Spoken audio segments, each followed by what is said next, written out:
Rabbi इश्रह ली सदरी व यस्सिर ली अमरी वाहलुल उक़्दतम मिन लिसानी यफ़क़हू क़ौली। औज़ु बिल्लाहि मिनश शैतानिर रजीम। बिस्मिल्लाहिर रहमानिर रहीम। अस्सलामु अलैकुम व रहमतुल्लाहि व बरकातुहू। सबक नज़रिया पाकिस्तान तलफ़्फ़ुज़, अल्फाज मानी और वज़ाहत के लिहाज से हम मुकम्मल पढ़ चुके हैं।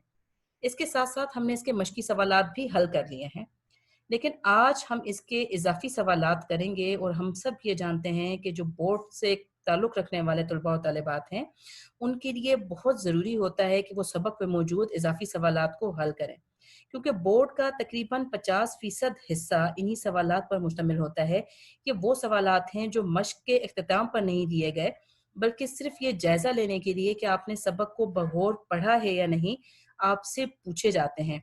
और ये सवाल सबक के दरमियान में से किसी भी चीज़ को बुनियाद बनाकर पूछे जा सकते हैं।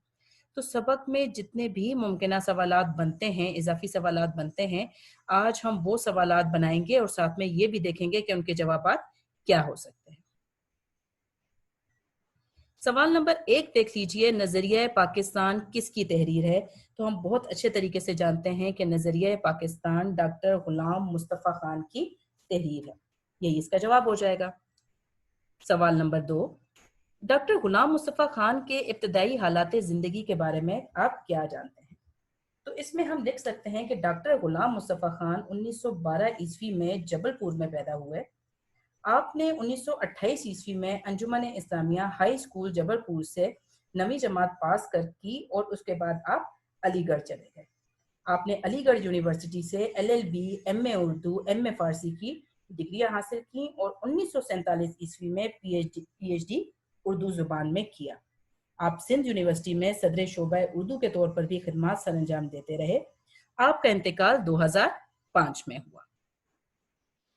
सवाल नंबर 3 है, डॉक्टर गुलाम मुस्तफ़ा खान को किन एजाज़ात से नवाजा गया? तो हम इसका जवाब लिख सकते हैं, डॉक्टर गुलाम मुस्तफ़ा खान को मंदरजा झेल एजाज़ात से नवाजा गया। Number 1 Sitara Imtiaz, number 2 Naqoosh award, number 3 Iqbal award और नंबर 4 निशान सपास। सवाल नंबर 4, डॉक्टर गुलाम मुस्तफ़ा खान के अहम मौज़ूआत तहरीर कीजिए। तो आप इसका जवाब लिख सकते हैं कि मजहब, पाकिस्तानियात, अदब, तसव्वुफ और अखलाक डॉक्टर गुलाम मुस्तफ़ा खान के अहम मौज़ूआत हैं। सवाल नंबर 5, डॉक्टर गुलाम मुस्तफ़ा खान के उसलूब बयान पर नोट तहरीर कीजिए।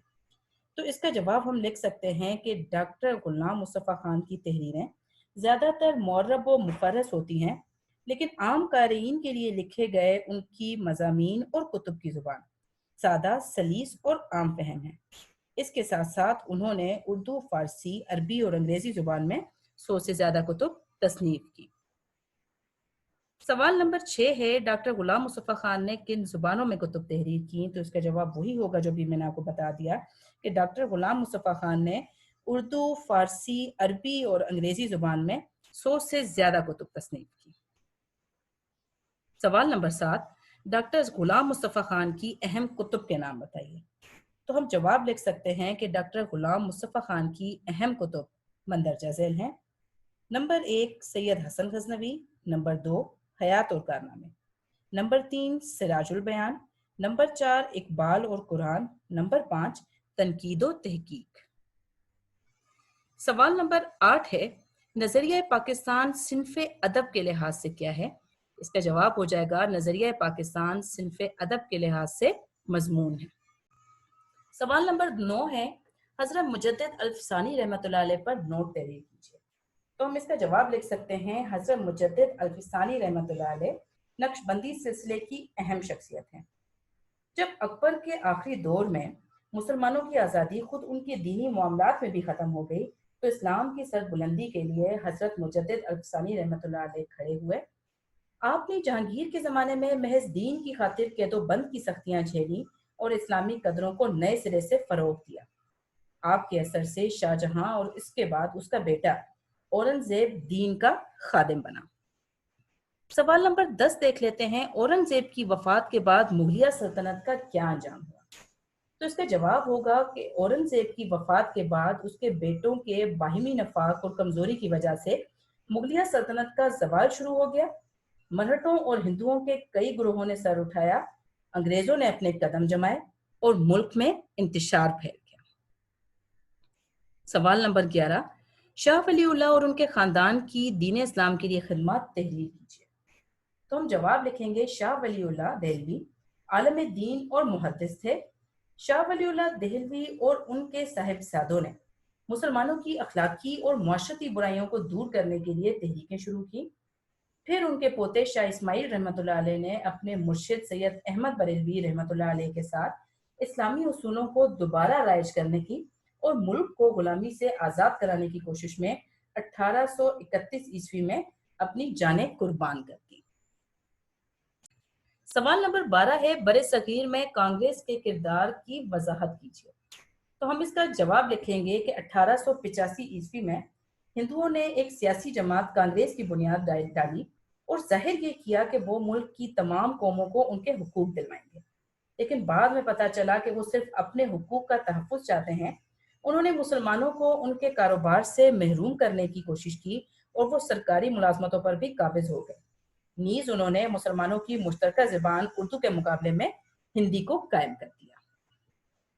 سوال نمبر 13، سر سید احمد خان نے بر صغیر کے مسلمانوں کے لیے کیا خدمات انجام دی؟ تو ہم اس کا جواب لکھیں گے کہ سر سید احمد خان نے 1897 عیسوی کی جنگ آزادی میں مسلمانوں کی ناکامی کے بعد مجبوراً انگریزوں سے مفاہمت کو غنیمت جانا اور مسلمان قوم کی اخلاقی اور تہذیبی اصلاح پر توجہ دینے کے ساتھ ساتھ ان کے دلوں سے احساس کمتری کو دور کرنے کی کوشش بھی کی۔ اس کے ساتھ ساتھ سر سید احمد خان نے مسلمانوں کو ہندوؤں کی کانگریس اور ان کی سیاست سے علیحدہ کرنے کی کوشش بھی کی۔ سوال نمبر 14 ہے، سر سید احمد خان کے رفقا نے بر صغیر کے مسلمانوں کے لیے کیا خدمات انجام دی؟ تو اس کا جواب ہم لکھ سکتے ہیں کہ سر سید احمد خان کے ایک دوست مولانا محمد قاسم رحمۃ اللہ علیہ نے دیوبند میں مسلمانوں کی دینی تعلیم کی طرف توجہ دی، جبکہ ان کے ایک اور رفیق نواب بکار الملک نے 1906 عیسوی میں کل ہند مسلم لیگ کے نام سے مسلمانوں کی ایک الگ تنظیم کی بنیاد ڈالی۔ سوال نمبر 15 ہے، مسلمانوں نے جنگ عظیم اول میں جرمنی کا ساتھ کیوں دیا؟ تو اس کا ہم جواب لکھ سکتے ہیں کہ پہلی جنگ عظیم جو کہ انگریزوں اور جرمنی کے درمیان 1914 سے 1919 کے دوران لڑی گئی، اور اس جنگ میں ترکی نے جرمنی کا ساتھ دیا۔ اب ہندوستان کے مسلمان چونکہ ترکی کے سلطان کو حجاز کی خدمت کرنے کی وجہ سے خلیفہ اسلام سمجھتے تھے، یہی وجہ تھی کہ انہوں نے ترکی یا دوسرے الفاظ میں جرمنی کا ساتھ دیا۔ سوال نمبر 16، دنیا میں قومیت کی تشکیل کی کتنی بنیادیں ہیں؟ تو جواب ہے، دنیا میں قومیت کی تشکیل کی 2 بنیادیں ہیں۔ ایک بنیاد تو وہ ہے جو مغربی مفکرین نے قائم کی ہے یا فراہم کی ہے، جبکہ دوسری بنیاد رسول پاک صلی اللہ علیہ وآلہ وسلم کی قائم کرتا ہے۔